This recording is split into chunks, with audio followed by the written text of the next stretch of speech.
Good morning, everyone. Welcome to Sports Shorts, presented by LeBears Casino. Tommy joining us from Tremonti's, wearing his Tremonti's T-shirt. I'm at an undisclosed location, presented by the Louisiana Sports Hall of Fame, and of course, as we mentioned, LeBears always our presenting sponsor today on Sports Shorts. Congratulations to Cam Sanders, the former LSU hurler, who was drafted in 2017 or 18. Tommy, I can't remember which. 18.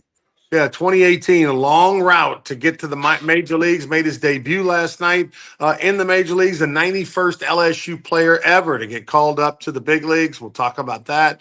Of course, the New Orleans Saints preseason game right around the corner this Sunday against the Chargers. Looking forward to that.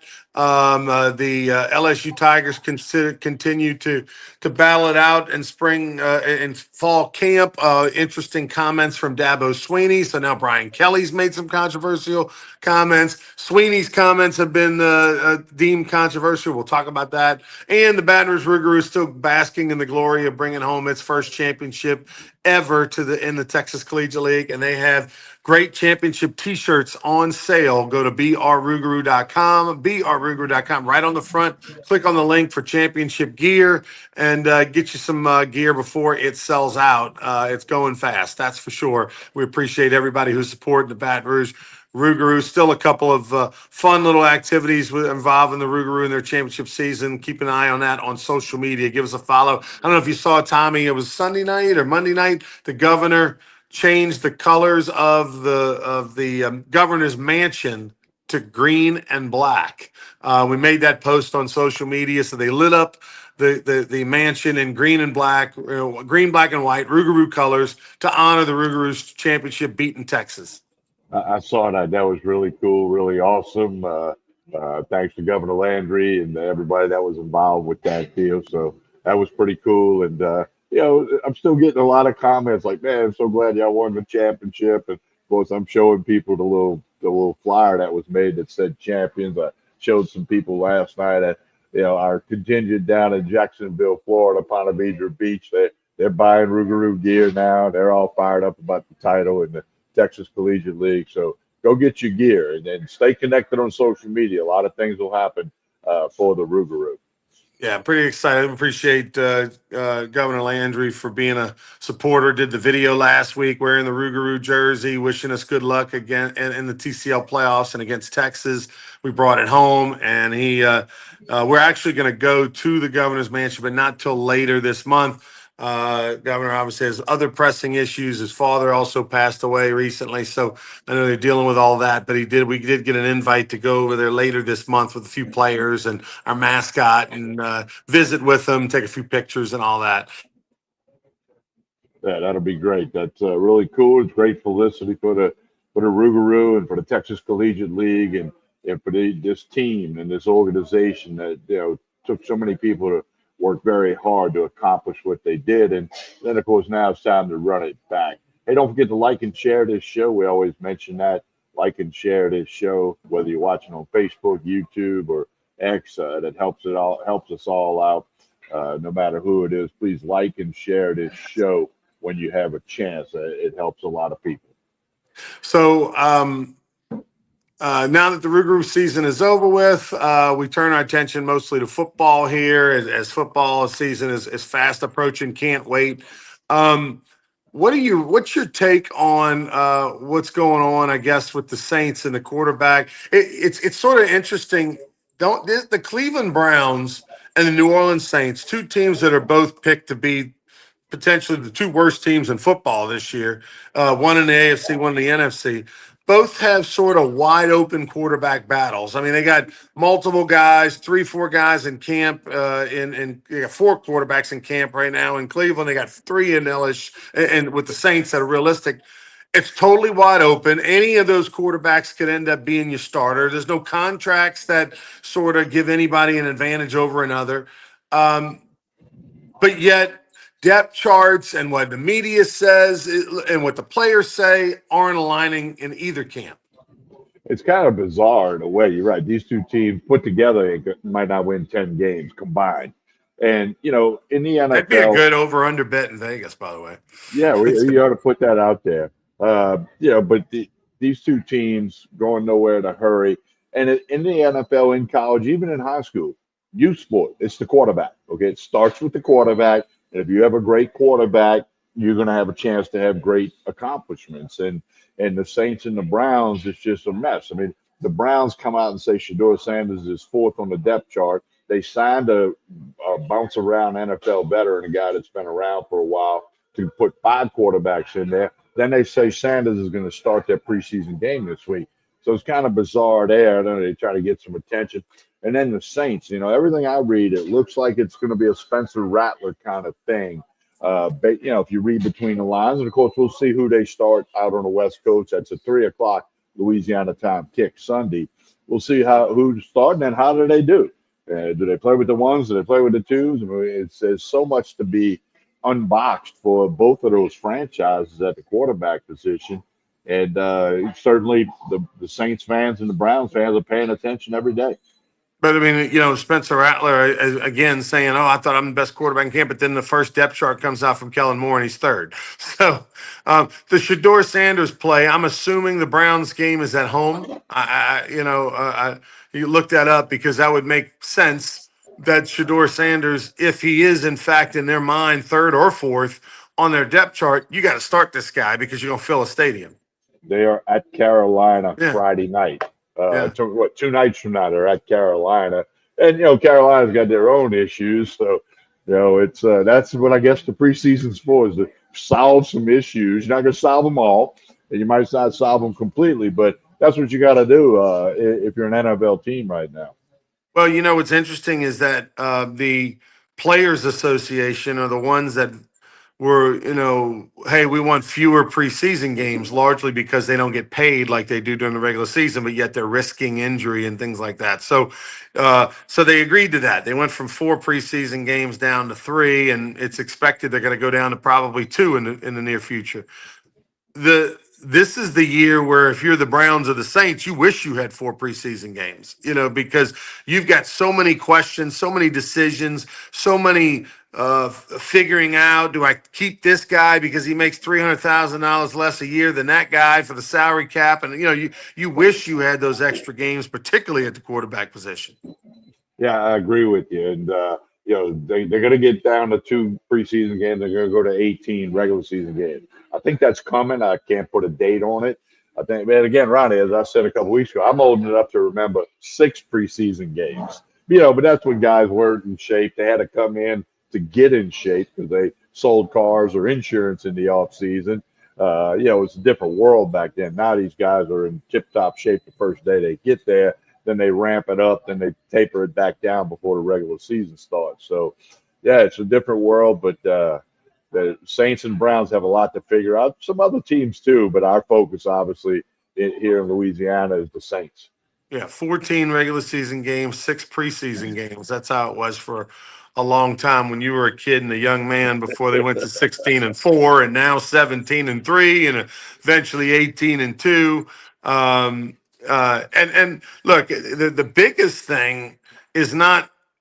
I think one of the biggest things for player safety and health and keeping their legs and the things that basically the players union has negotiated in their CBD type thing. Uh, I mean CBA agreement is the practicing and how they practice and the contact and the two-a-days and the full pads versus helmets only and things like that. I mean, they really limit the collisions. Obviously, they wear the Guardian helmet gear as well in practice at many of the positions. It's not mandatory at some, but in a lot of positions, it's mandatory they wear it. And then, of course, you have the option to wear it during the games, and you're seeing more and more guys taking up that option.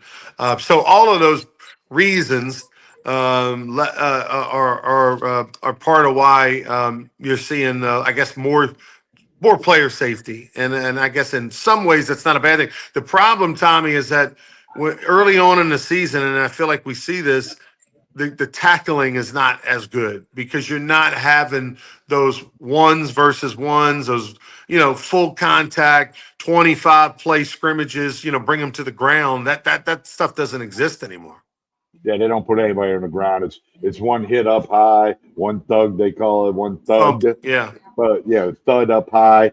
Don't bring him to the ground. Don't touch the quarterback, no matter who you are. Do not touch the quarterback, especially if it's one of the like if it's Bo Nix or Josh Allen or somebody like that. Do not touch the quarterback is the biggest rule at the camps. But and you're right, the tackling will be sloppy. But football's changed so much from the old days to now. And I made a comment I don't know 10 years ago that I thought by the year 2030 the NFL will be a video game. Now, it's not going to be a video game in 5 years, but it's almost like a video game. Guys run out of bounds all the time, and they don't really hit anybody hard until you get to the playoffs. Then it becomes a different game. Speaking of quarterbacks, I know you haven't watched it, the Netflix documentary, quarterbacks. I completed season 2, which of course featured Goff, Burrow, and Cousins. You need to, Tommy. I mean, I don't know what goes on in your life that you're so important and you're so busy that you literally can't watch 15 minutes here, 15 minutes there, and it adds up. You watch a couple episodes a week. But you need to, at least for homework for this show. You're a sports talk guy. You're doing radio. You're doing social. I mean, come on, like you need to watch it. But it's so good. Kirk Cousins may be one of the best human beings on the planet. As a person, the guy is tremendous.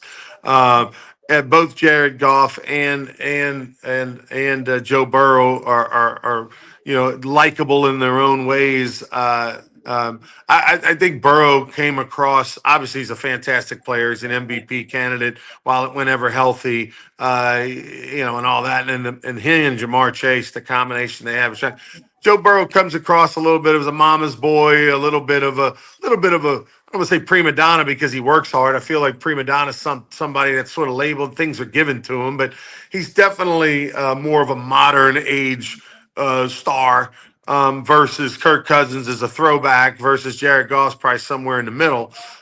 It's interesting. Jared Goff's married to a beauty queen, but had a kid and all that, and yet if that guy was not playing quarterback, he'd be dating a 6.5 to 7.5 at most, working as the assistant coach at Bruley High. But it's just great how when you're the quarterback and you make gazillions of dollars, you just all of a sudden nerd, cool, hot, which I feel like is the model for all great quarterbacks. If you watch, and I said this last year, this isn't a new take.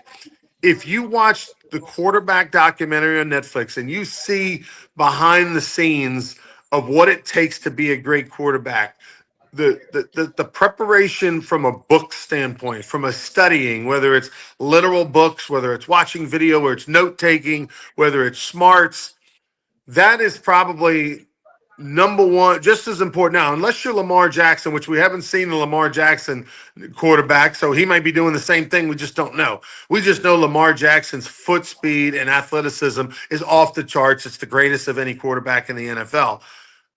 But when you watch everybody, we've seen Mahomes, we've seen Cousins now for 2 seasons, we've seen Mariota and Goff and Burrow. What they have to do, Tommy, to prepare and to year round, and particularly during the season, it's the model. When you look at Peyton Manning and Tom Brady and Drew Brees, these were nerds who became great quarterbacks. They're nerds, number one. They're athletes, number two. And they have some sort of self-discipline that allows them to say no to a lot of the extracurricular and still lock in on what's important. If I'm interviewing for quarterbacks, I want to know that you were a nerd when you were in elementary school, that you were, that you're super smart, because that's what it takes to be successful. And that's the model, the preparation and the study and the discipline that you have to be in the books through to know that playbook in and out is incredible. And now I know why Johnny Manziel wasn't successful. Now I know why Baker Mayfield, it took him years before he got desperate enough to become a nerd. Like he was out there partying and dancing and chasing the women and spending the money. And then finally, when he was faced with, what, my career is basically over with, he became a nerd. And some of these guys became nerds early. But if you're going to be successful, you always have to become a nerd at some point. and you got to work your butt off. People can't even relate to how hard they work. 365 days a year, maybe a half a day off here and there just to relax or do something with their family. But it's a grind. There's no question about it. But, and more don't make it than do make it, make the Hall of Fame or make a profound impact on their team and in the league. But it's no secret of what it takes. And then like you said, it becomes easy to see why Manziel didn't make it, Jamarcus Russell didn't make it, because they didn't put in the work. They didn't put in the work needed to be elite or to be great, which is less than elite. So it's lesson learned, and hopefully youngsters realize. I mean, to play high school football, you got to do a lot of work. Then you got to do more when you get to college, and then 10 times more when you get to NFL. It's part of it. It's like they said, you gotta take the stairs. There's no elevator to the top. You got to take the stairs and work your way up. You can get away with your athleticism in college if you're elite. Cannot do that in the Jamarcus pros. Russell, as an Right. example, Jamarcus Russell was the best athlete on the field 99 times out of 100 when he lined up at LSU.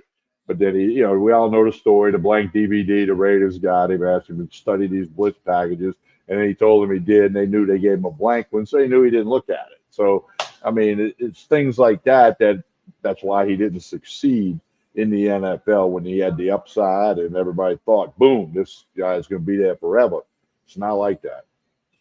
TK, tell us about Tremonti's. Well, today, as they do every Wednesday, $6.99 for burger and fries. You can get it here, or you can get it to go. You can sit down and eat it the whole bit at Tremonti's. Of course, they got the full service catering that they can do as well. Mike and the staff do a super job. Get you ready for the August 29th. There's going to be the biggest meat sale of the year. August 29th, that's a Friday, the day before LSU plays. Huge meat sale at Tremonti's. Put it on your calendar, August 29th, and we'll get you more info on that as we go forward. All right, as we always do, like and share this show. That helps everybody, whether you're on Facebook, YouTube, or X. Like and share this show. We appreciate it. Next episode of Sports Shows Daily, Friday morning. On behalf of Ronnie Rantz, I'm Tommy Krysan. Have a great day, everyone.